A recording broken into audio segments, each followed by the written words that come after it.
விண்ணக காற்றே நீர் என்னை நோக்கி வீசிடும், வெண்பூராவை போல என்மேல் வந்திடும். விண்ணக காற்றே நீர் என்னை நோக்கி வீசிடும், வெண்பூராவை போல என்மேல் வந்திடும்.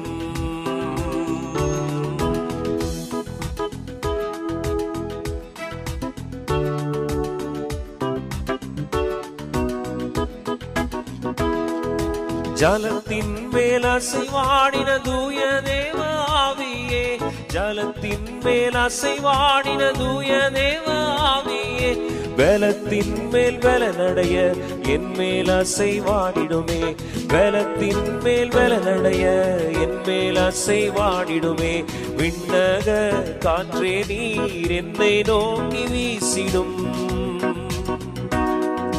வெண்பூராவை போல என்மேல் வந்திடும். விண்ணக காற்றே நீர் என்னை நோக்கி வீசிடும், வெண்பூராவை போல என்மேல் வந்திடும்.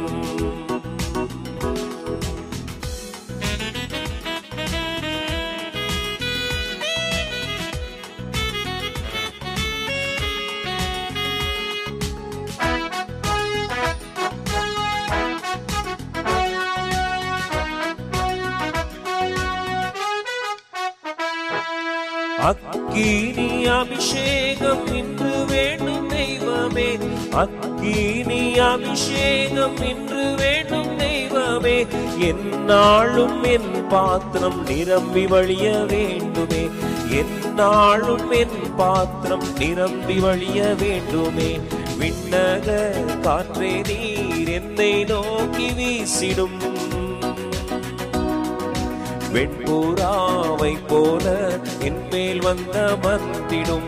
விண்ணக காற்றே நீர் என்னை நோக்கி வீசிடும், வெண்பூராவை போல என்மேல் வந்திடும்.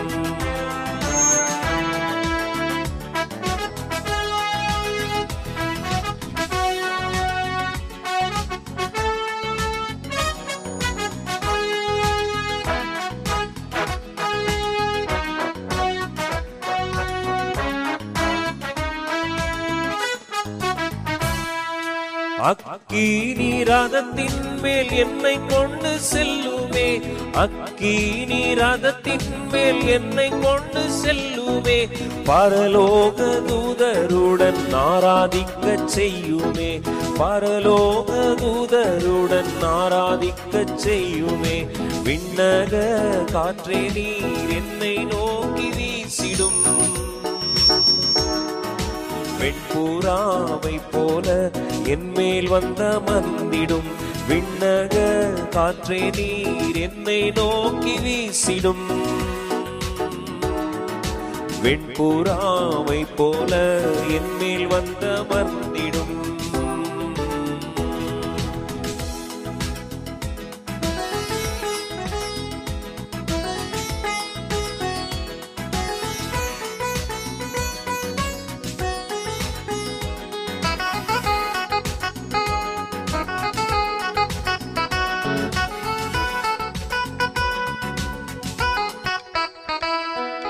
மறுரூப அனுபவம் எனக்கு வேண்டும் தெய்வமே, மறுரூப அனுபவம் எனக்கு வேண்டும் தெய்வமே.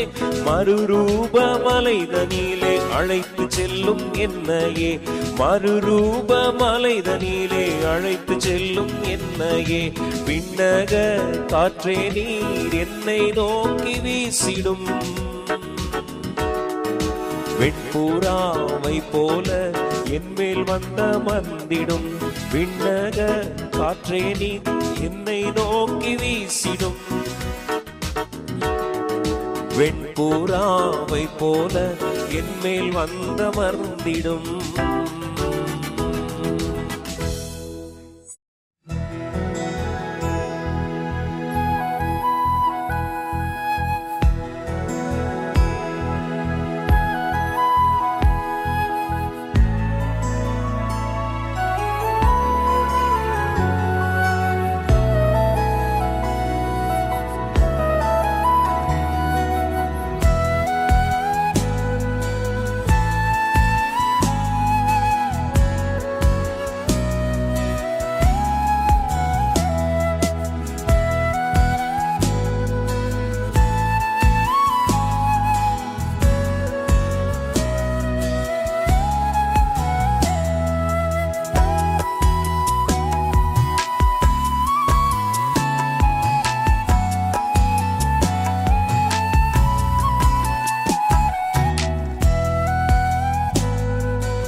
எஸ்தர் 5:9. அன்றைய தினம் ஆமான் சந்தோஷமாக மன மகிழ்ச்சியுடன் புறப்பட்டான். ஆனாலும் ராஜாவின் அரண்மனை வாசலில் இருக்கிற மொர்தெக்காய் தனக்கு முன் எழுந்திராமலும் அசையாமலும் இருக்கிறதை ஆமான் கண்ட பொழுது அவன் மொர்தெக்காயின் மேல் உக்கிரம் நிறைந்தவனானான். கர்த்தர் இந்த ஆமான் எனப்பட்ட அந்த ஆகாய் மனிதனுக்கு எவ்வளவோ ஆசீர்வாதங்களை அள்ளி கொடுத்தார். ராஜாவுக்கு அடுத்த ஸ்தானம். ராஜா எதுக்கெடுத்தாலும் ஆமானைத்தான் அழைத்தார். அவனோடு சேர்ந்து சாப்பிட்டார், மதுபானம் செய்தார், அவனை எவ்வளவோ சந்தோஷப்படுத்தினார். ஆனாலும் அந்த மனிதனுக்கு அதுவெல்லாம் நிறைவை கொடுக்கவில்லை. அரண்மனை வாசலில் இருந்த மொர்தெக்காய் என்னை வணங்காமல் இருக்கிறானே, என்னை நமஸ்கரிக்காமல் இருக்கிறானே, இவனுக்கு என்ன தைரியம், நான் யார் தெரியுமா, நான் ஒரு ஆணை, நான் பூனை என்று சொல்லி அந்த அற்ப காரியத்திற்காக நிம்மதி இழந்தவனாய் காணப்பட்டான். உக்கிர கோபமுடையவனாய் இருந்தான். அதுக்காக பழி வாங்க வேண்டும் என்று நினைத்தான். மொர்தெக்காயை கொல்ல வேண்டும் என்று முயற்சி எடுத்தான். இறுதியில் இந்த முயற்சியிலே அவனே அழிந்து போனான். ஒருவேளை இந்த ஆமான் மாத்திரம் தனக்கு இருப்பது போதும் என்று நினைத்திருந்தால் அவன் என்னென்றைக்கும் கடைசி வரைக்கும் நிலைத்து வாழ்ந்திருக்கலாம் அல்லவா? இன்றைக்கும் கூட நிறைய ஆமான்களை பார்க்கிறோம். கர்த்தர் அவர்களுக்கு எவ்வளவோ நன்மைகளை கொடுத்திருக்கின்றார். கோடிகளை கொட்டி கொடுத்திருக்கின்றார், லட்சங்களை கொட்டி கொடுத்திருக்கின்றார், மாளிகைகளை கொடுத்திருக்கிறார், நல்ல கவர்மெண்ட் ஜாப், நல்ல பெரிய வேலை, நல்ல சம்பளம், எல்லாம் நல்ல குடும்பம் எல்லாம் கொடுத்திருக்கிறார். ஆனாலும் அற்ப காரியங்களுக்காக அவர்கள் கோபம் கொண்டு செய்யத்தகாதவைகளை செய்து இறுதியிலே அந்த முயற்சியிலே அவர்கள் அழிந்து போவதை பார்க்கின்றோம். Count your blessings. கர்த்தர் நமக்கு கொடுத்திருக்கிற நன்மைகளை நாம் எண்ணி எண்ணி பார்ப்போம். அதில் சந்தோஷமாய் நாம் வாழ்வோம். திருத்தி கொள்ளாமல் அற்ப காரியங்களுக்காக நாம் செயல்பட்டு நம்மை அழித்துக் கொள்ளாதபடி நாம் எச்சரிப்பாக இருப்போம். கர்த்தர் நம்மை ஆசீர்வதிப்பாராக. ஆமென்.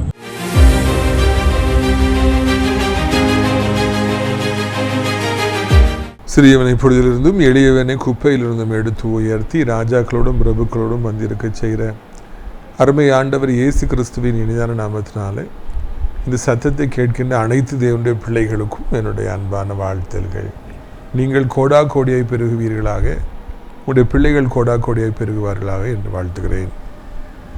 பிரியத்துக்குரியவர்களே, ஆண்டுடைய கரம் உங்களோடு கூடவே இருக்கட்டும். உங்களுக்காக நாங்கள் நாள்தோறும் ஜெபிக்கின்றோம். நீங்களும் தொடர்ந்து அடியார்களுடைய ஊழியங்களுக்காக ஜெபியுங்கள்.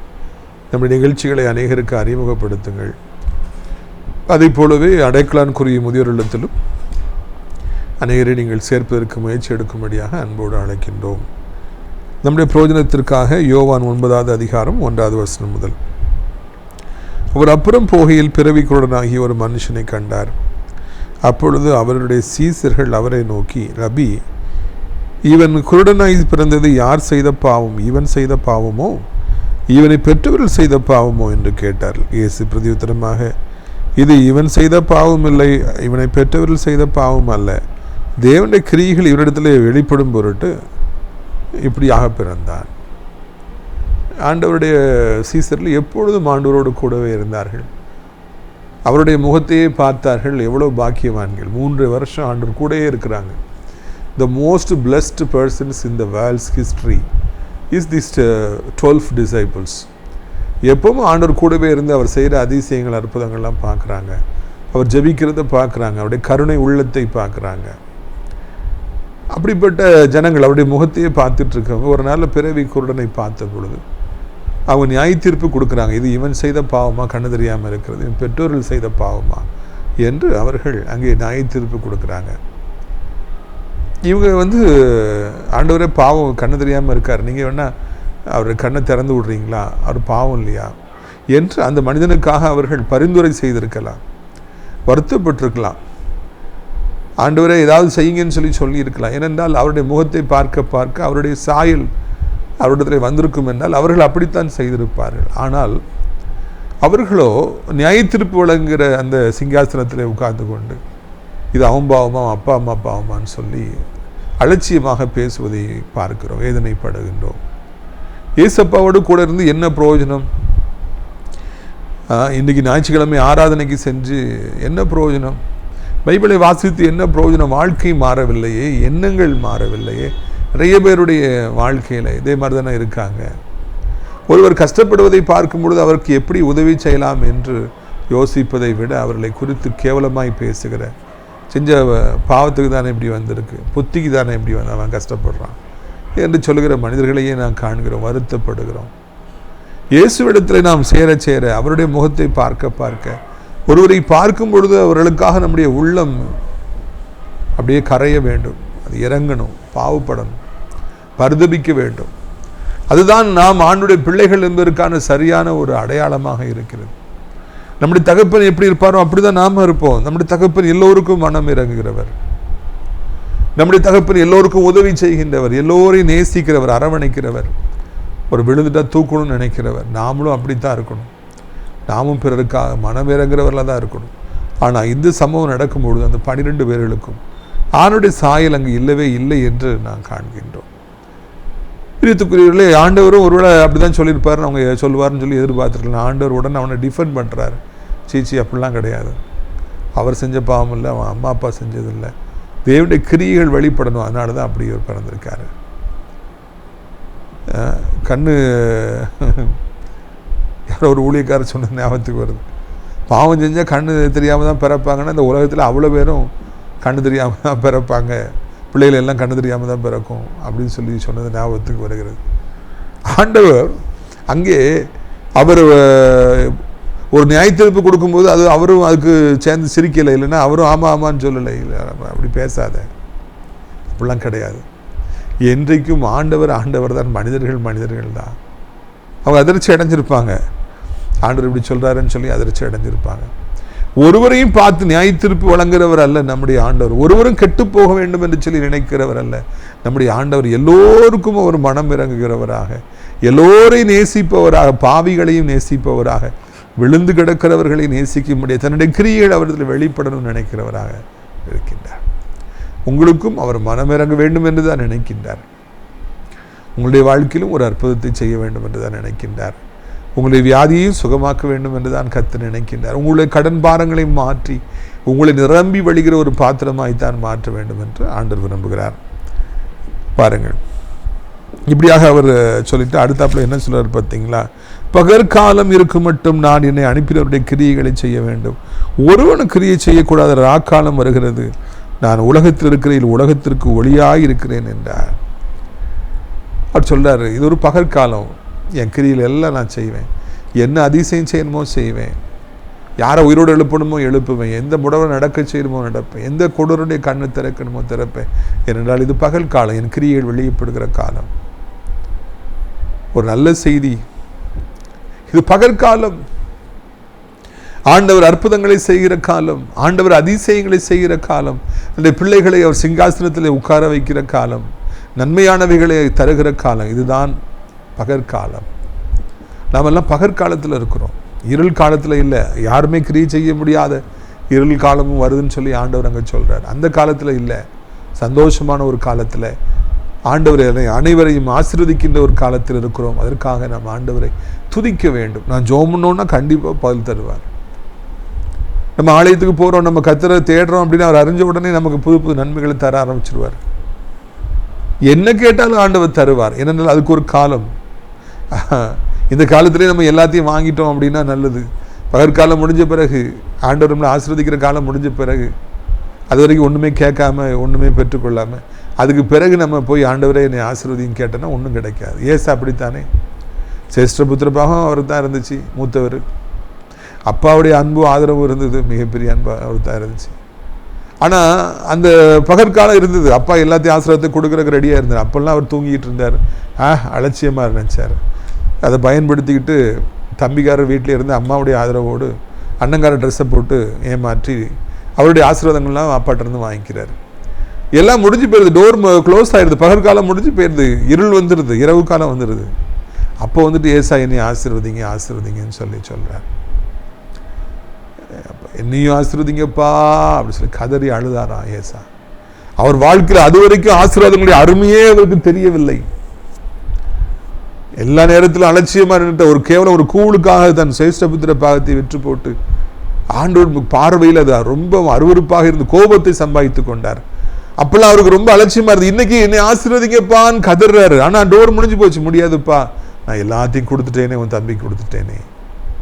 சாபங்களை தகப்பன் கொடுத்தார். யாரை ஆசீர்வதிக்க வேண்டும் என்று நினைத்தாரோ அவருக்கு தகப்பன் சாபங்களை கொடுத்தார். நாமும் கூட ஒரு காலம் வரைக்கும் பகற்காலம் நம்ம வாழ்க்கையில் இருக்கும். என்ன கேட்டாலும் ஆண்டவர் தருவார். எதை என்றாலும் பெற்றுக்கொள்ளணும். அதுக்குள்ளாக நம்ம செட்டில் ஆயிடணும். அதுக்குள்ள எல்லாத்தையும் பெற்றுக்கிடணும். என்றைக்கும் பகற்காலம் இருக்காது, இரவு காலம் வந்துவிடும். அதுக்கு பிறகு எவ்வளோ கதறினாலும் வெற்றிப்படைவதற்கு வாய்ப்பே இல்லை, ஆசீர்வதிக்கப்படுறதுக்கு வாய்ப்பே இல்லை. காற்றுள்ள பொழுதே தூற்றிக்கொள் என்று தமிழில் ஒரு பழமொழி உண்டு. மணவாளன் கதவை திறந்து வைத்திருந்த பொழுது பாதி வேறு என்ன இருந்ததுனால உள்ளே போயிட்டாங்க. பகற்காலம் அது கதவு மூடப்படுது, இரவு காலம் வந்துடுது.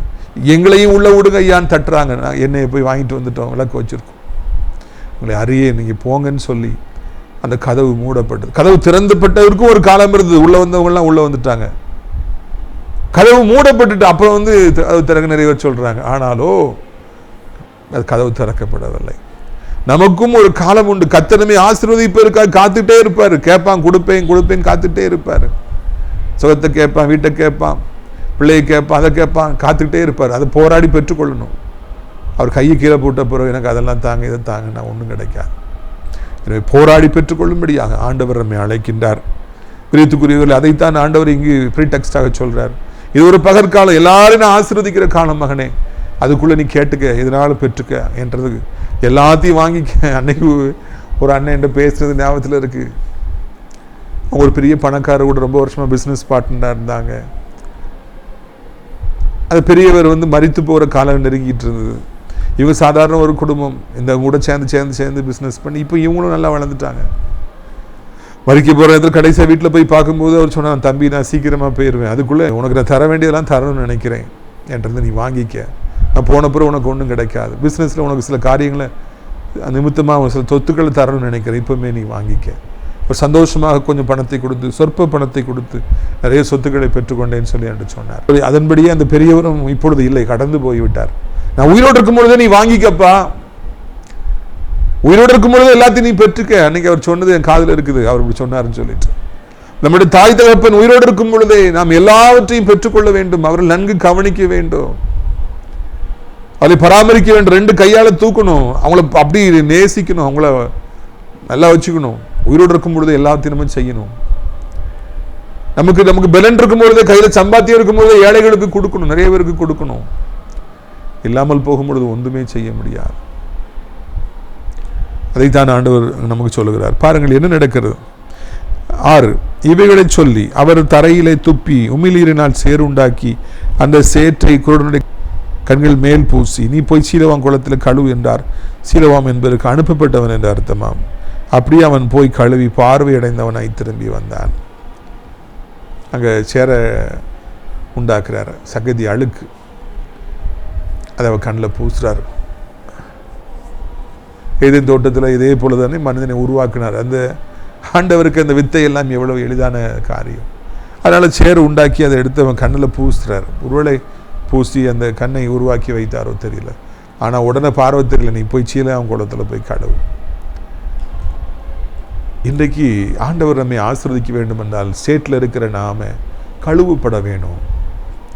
சேற்று என்பது அழுக்கை குறிக்கிறது, பாவத்தை குறிக்கிறது, சாபத்தை குறிக்கிறது. நம்ம எவ்வளவு பாவங்களை செய்யணும், யார் நாம் பாவம் செய்யலன்னு சொல்ல முடியாது.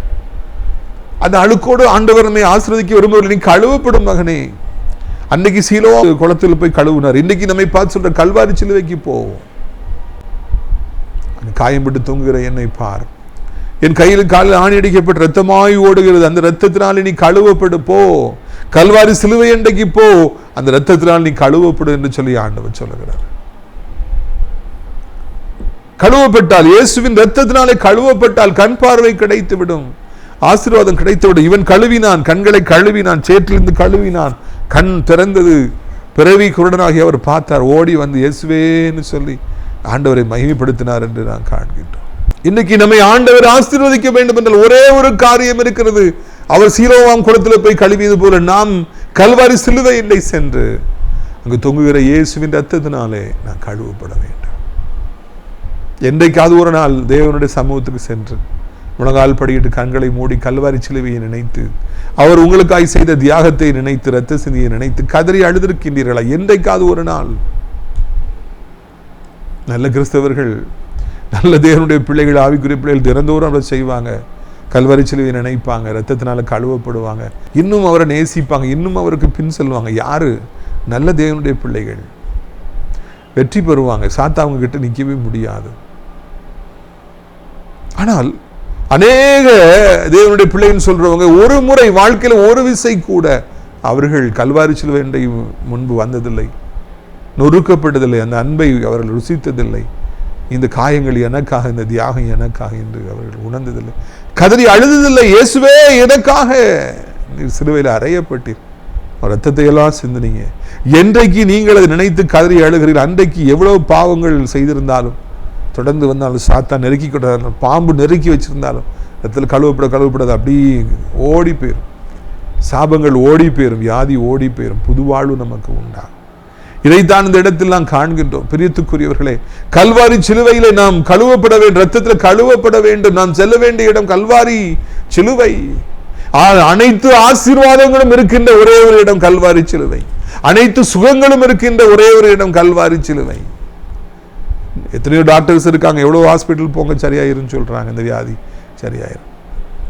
அதையெல்லாம் விட ஒரு இடம் இருக்கிறது, இலவசமாய் எல்லா சுகத்தையும் நாம் பெற்றுக்கொள்ற இடம் இருக்குது, கல்வாரி சிலுவை. நீ போய் சீலோவாம் குளத்துல கழுவுப்பா, உனக்கு சுகம் கிடைக்கும். கண் தெரியாத அந்த மனிதன் தட்டு தடுமாறி கீழே விழுந்து விழுந்து அந்த வாத்தியை நம்பி சீலோவாம் குளம் எங்கெங்க இருக்கு, சீலோவாம் குளம் எங்க இருக்கு, எதுக்குப்பா கேட்குறேன், நான் கழுவணும், என் கண்ணை கழுவணும் அப்படின்னு ஒருத்தர் சொன்னார். சொல்லி தட்டு தடுமாறி போய் ஆசையாய் விழுந்து அந்த கண்களை கழுவினான். கண் தெரியாத அந்த மனிதன் சீலோவாம் குளத்தை போய் பார்த்து கழுவினாரா, கண்ணு தெரிஞ்சிருச்சான். எவ்வளோ பெரிய சந்தோஷம் உண்டாயிருக்கும். இயேசுவின் சிலுவையின் இரத்தத்தினாலே, கல்வாரி இரத்தத்தினாலே நாம் கழுவப்படுவோம் என்றால் உடனடியாக நமக்கு ஆசீர்வாதம், உடனடியாக சந்தோஷம். சாத்தான் நம்மளை குற்றம் சுமத்திட்டே இருப்பான், இவரை ஆசீர்வதிக்க கூடாது, இவளை ஆசீர்வதிக்க கூடாதுன்னு சொல்லிக்கிட்டே இருப்பான். ஆனால் கல்வாரி இரத்தம் நம்மை கழுவும் என்றால் அவன் குற்றம் சுமத்துறதுக்கு எதுவுமே இல்லை. பல்லவர் ராஜ்யத்துக்கு நம்ம போறதுக்கு தகுதியாயிடுறோம், கர்த்தருடைய ஆசீர்வாதங்களை பெற்றுக்கொள்றதுக்கு நம்ம தகுதியாகி விடுகிறோம். யாரும் இந்த உலகத்திலே நம்மை தடுக்க முடியாது, ஆசீர்வாதம் தடுக்க முடியாது, சாசானவன் நம்மை குற்றப்படுத்த முடியும். பிறவியிலே கண் தெரியாத அந்த மனிதனுக்கு கண்கள் உண்டாயிற்று இயேசுவினாலே, அவர் சொன்ன வார்த்தைக்கு கீழ்ப்படிந்ததினாலே, கழுவப்பட்டபடியினாலே ஆண்டவர் கண் பார்வை கொடுத்தார். ஆண்டவர் சீடருடைய கால்களை கழுவிட்டே வாரார், ஒவ்வொருத்தருடைய கால்களை கழுவுறார், மேலவஸ்திரத்தில் கலத்திடுறார். பேதுரு வரும்பொழுது அவர் என்ன நீ கழுவே கூடாது ராஜான்னு சொல்றாரு. அப்பொழுது ஆண்டவர் சொன்ன வார்த்தை நெஞ்சை தொட்டது, இப்பொழுது நான் உன்னை கழுவாவிட்டால் என்னிடத்திலே உனக்கு பங்கில்லை, உன்னை நான் கழுவாவிட்டால் என்னிடத்திலே உனக்கு பங்கு இல்லை, உனக்கு எனக்கு சம்பந்தம் கிடையாதுப்பா.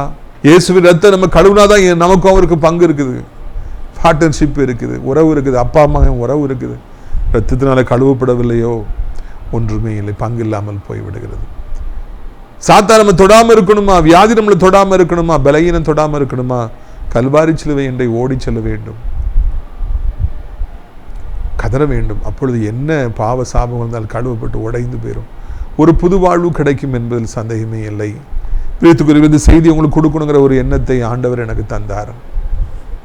ரொம்ப காலமா எவ்வளவோ பேர் பிறவிலேயே எவ்வளவோ கஷ்டங்களை நீங்க அனுபவிச்சுட்டு இருக்கலாம்.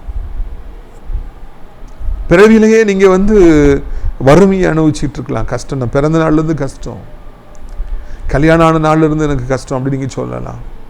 இந்த பிள்ளை பெத்த நாள்ல இருந்து எங்களுக்கு கஷ்டம் தாங்கன்னு சொல்லலாம். இந்த வீடை கட்டி வந்த நாள்ல இருந்து எங்களுக்கு கஷ்டம் தாங்க அப்படி நீங்க சொல்லலாம். இவர் பிறவில பிறந்த நாள்ல இருந்து கண்ணு தெரியாமலே இருந்தாரு, யாரையாவது பிடிச்சு பின்னாலே போய் பிச்சை எடுத்து வாழ்ந்துகிட்டு இருந்தார். அதை போலவே நீங்களும் பிறந்த நாள்ல இருந்து, இல்லைன்னா நான் சொன்னபடி ஏதோ ஒரு நாள் வேலை கிடைச்ச நாள்ல இருந்து எனக்கு கஷ்டம் தாங்க, போன நாள்ல இருந்து பிரச்சனை தான் என்று சொல்லலாம். ஏன் இயேசுவை தேடி வந்து எனது பிறகு எனக்கு ரொம்ப பிரச்சனைங்க அப்படின்னு சொல்லலாம். இன்றைக்கு அந்த பேச்சுக்கெல்லாம் ஒரு முடிவை ஆண்டவர் கொண்டு வர விரும்புகிறார். உங்களை ஆசீர்வதிக்கப்பட்ட ஒரு மனிதனாக, மனுஷியாக மாற்ற விரும்புகிறார். அனைத்து ஆசீர்வாதங்களும் நம்முடைய ஆண்டவர் இயேசு கிறிஸ்துவண்டை மாத்திரமே இருக்கிறது, வேறு யார்ட்டையும் கிடையாது. இந்த உலகத்தின் அனைத்து ஆசீர்வாதங்களும் ஜோதிகளின் பிதாவாகிய தெய்வத்திடத்தில் தான் இறங்கி வரணும். எந்த ஒரு மனிதனாலும் நம்மை ஆசீர்வதிக்க முடியாது என்பதை உணர்ந்திருக்கிறீர்களா? உணர்ந்து விட்டீர்களா? சித்தப்பா, பெரியப்பா, மாமா, அத்தை அவங்க நமக்கு உதவி செய்வாங்க, இவங்க நமக்கு உதவி செய்வாங்க, ஒருத்தரும் செய்ய மாட்டாங்க. எந்த மனிதனும் நம்முடைய வாழ்க்கையின் தலையெழுத்தை மாற்ற முடியாது. ஆண்டவர் இயேசுதான் நம்மை மாற்ற முடியும். ஆண்டவர் இயேசுதான் நம்முடைய வாழ்க்கையில மிகப்பெரிய அற்புதங்களை செய்ய முடியும். இயேசுவண்டை ஓடி வாருங்கள். தினந்தோறும் எதை நினைச்சு ஜெபிக்கிறீங்களோ இல்லையோ, கல்வாரி சிலுவையை நினைச்சு அவருடைய அன்பை நினைத்து இயேசு அப்பாவுடைய தியாகத்தை நினைத்து தகமா இருக்கிறேன்னு தொங்கினார், அதை நினைத்து ஜெபித்து பாருங்கள். அப்பொழுது மிகப்பெரிய காரியங்களை காண்பீர்கள். எனக்கு ஒரு வாழ்வு கிடைக்குமாங்க, என்னையும் ஆண்டவர் ஆசீர்வதிப்பாராங்க. நிச்சயமாக இயேசு உங்களை ஆசீர்வதிப்பார். உங்களை ஆசீர்வதிக்க இயேசுவினாலே முடியும். பிறவிலே கண் தெரியாத ஒரு மனுஷனுக்கு கண்ணை உருவாக்கி கொடுத்து வைத்து கழுவு வைத்து அவரை பார்க்க வைக்க முடியும் என்றால், ஏன் உங்களுக்கு ஒரு அற்புதத்தை செய்ய ஆண்டவராலே முடியாது? அவருக்கு எல்லாம் முடியும். உங்களுக்கு ஒரு அற்புதம் தேவை சகோதரா, சகோதரி, உங்களுக்கு இன்றைக்கு ஒரு அற்புதம் தேவை. பெரிய பணக்காரராக இருக்கலாம், உங்களுக்கு ஒரு அற்புதம் தேவை. ஏழையாக இருக்கலாம், ஒரு அற்புதம் தேவை. வியாதியஸ்தனாக இருக்கலாம், உங்களுக்கு ஒரு அற்புதம் தேவை. வாலிப மகளே, உங்களுக்கு ஒரு அற்புதம் தேவை. திருமணமாகி பல வருடங்களாகி குழந்தை இல்லாமல் இருக்கிற மகளே, உங்களுக்கு ஒரு அற்புதம் தேவை. அதை கல்வாரி சிலுவையும் அவர் சிந்தி இரத்த துளிகளும் பெற்றுக் கொடுக்கின்றது. உங்களுடைய ஆசீர்வாதங்களுக்காக நான் ஜெபிக்க விரும்புகிறேன். நாம் ஜெபிப்போமா? எல்லார் கண்களை மூடலாம். அப்போ பிதாவே, இந்த நாளுக்காக நன்றி செலுத்துகிறோம், சோத்திரம் செலுத்துகிறோம். அருமையான ஒரு செய்தியை நாங்கள் கேட்க கர்த்தர் உதவி செய்தீங்களே, நன்றி அப்பா. வானத்துக்கு பூமிக்கும் ஆண்டவரே, ஜோதிகளின் பிதாவாகிய தெய்வமே, யாரெல்லாம் இணைந்து ஜெபிக்கிறார்களோ அவர்கள் ஒவ்வொருவருக்கும் கர்த்தாவே கழுவப்பட்டு ஒரு புது வாழ்வு பெற உம்மாலே ஆசீர்வதிக்கப்பட ஜெபிக்கிறோம். ஐயா, கண்ணுனா என்னன்னே தெரியாது, இந்த உலகன்னா எப்படி இருக்குன்னே தெரியாத ஒரு மனிதனுக்கு, சேற்றினாலே இருந்த மனிதனுக்கு கழுவப்பட்ட பொழுது நீர் அதை உண்டாக்கி கொடுத்த பொழுது அவருக்கு பார்க்கும்படியான ஒரு பாக்கியம் கிடைத்தது. எவ்வளோ பெரிதான ஒரு அற்புதம்! A man born blind received the sight by you. சீர்வான் குளத்தில் போய் கழுவப்பட்ட மாத்திரத்தில் ஒரு பெரிய டேர்னிங் பாயிண்ட் உண்டாயிற்று. ராஜா, நாங்களும் கல்வாரி சிலுவையிலே போய் கழுவப்படுகிற பொழுது ராஜா, எங்களுடைய பாவங்கள் எல்லாம் எங்களை விட்டு போகின்றது. ஆண்டவரே ஸ்தோத்திரம், எங்களுடைய வேதனைகள் எல்லாம் எங்களை விட்டு போகிறது. எங்களுடைய தகப்பனை ஸ்தோத்திரம் ஐயா, சாபங்கள் எல்லாம் எங்களை விட்டு போகுது. சாத்தா இரவு பகல் நெருக்கிறான்.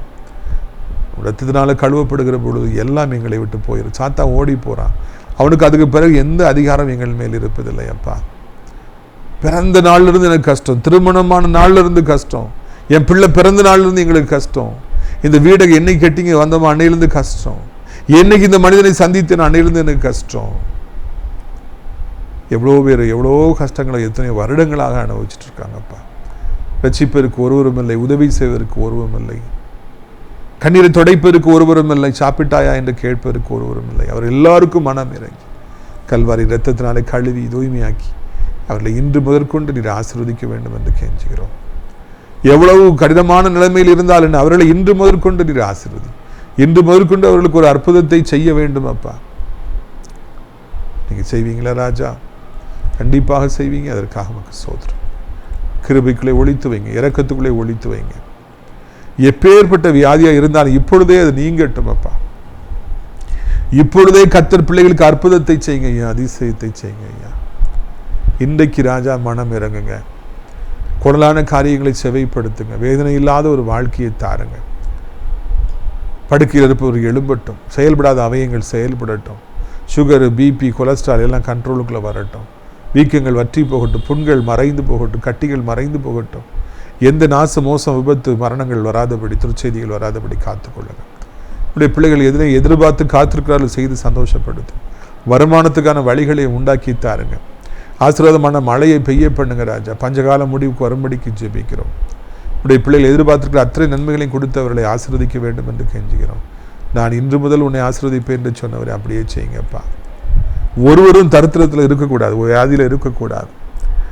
முக்கியமாய் இந்த உலகத்தில் எவ்வளோ வயதானவர்கள் இருக்கிறாங்க, எல்லாரையும் காத்துக்கொள்ளும். கீழே விழுந்து விடாதபடி, எலும்புகள் முறிந்து விடாதபடி காத்துக்கொள்ளும். போதைக்கு அடிமையாக எவ்வளோ பேர் இருக்கிறாங்க, கசப்பு, வேதனை, தற்கொலை நோக்கி ஓடுற வாலிபர்கள், பெரியவர்கள் எல்லாரையும் காப்பாற்றுங்க. அந்த ஆத்மா வீணாய் போய்விடாதபடி காத்துக்கொள்ளுங்க. கொலை செய்யும் வெறியில் இருக்கிறவங்களெல்லாம் ரசிங்க, தவறு என்பதை அவர்கள் சுட்டி காண்பீங்க. சிறைச்சாலையில் இருப்பவர்கள் மனம் திரும்பி சீக்கிரமாய் வீட்டுக்கு வர முடியாது செய்யுங்க. ஏசப்பா அனைத்து மக்களையுமே ஆசீர்வதிங்க. முக்கியமா ஏசப்பா பிள்ளைகள், உண்மை நம்பி இருக்கிற பிள்ளைகள், நீ தேடுகிற பிள்ளைகள், இரவும் பகலும் உண்மை கூப்பிடுற பிள்ளைகள், அவர்களுக்கு அற்புதத்தை செய்யுங்க ஐயா. நீ நம்பின ஒருவரும் வெக்கப்பட்டு போகாதபடி காத்துக்கொள்ளுங்க இறைவா. இந்த அருமையான நாளிலும் கூட ராஜா, நாசிரியர் திராட்சை பழத்தோட்ட ஒளிகளை நேசிக்கிற, நாள்தோறும் நம்முடைய நிகழ்ச்சிகளை பார்க்கிற, அறிமுகப்படுத்துகிற ஒவ்வொரு நல்ல உள்ளத்தை ஆசீர்வதிங்க. கிருபைக்கு மேலுக்கு கிருபை, இரக்கத்துக்கு மேல் இரக்கமும் உண்டாகட்டும். நிகழ்ச்சியை நாள்தோறும் பார்க்கிற மக்களுக்கு விசேஷித்த அற்புதங்களை செய்து சந்தோஷப்படுத்தும். இரட்சகர் இயேசுவின் மூலம் ஜெபிக்கிற நல்ல பிதாவே. என் ஆத்துமாவை கர்த்தரை சோத்திரி, என் முழு உள்ளமே அவருடைய பரிசுத்த நாமத்தை சோத்திரி. என் ஆத்துமாவை கர்த்தரை சோத்திரி, அவர் செய்த சகல உபகாரங்களையும் ஒருபொழுதும் மறவாதே. ஆமென். இந்த கர்த்தராகிய இயேசு கிறிஸ்துவுடைய கிருபையும் பிதாவாகிய தேவனுடைய அன்பு பரிசுத்தாடி அநியோன்யமில்லாத பிரசன்னம் உங்கள் அனைவரோடும் எஞ்சைக்கு சதா காலங்களில் நிலைத்திருப்பதா. அல்லேலூயா, அல்லேலூயா. God bless you. Amen.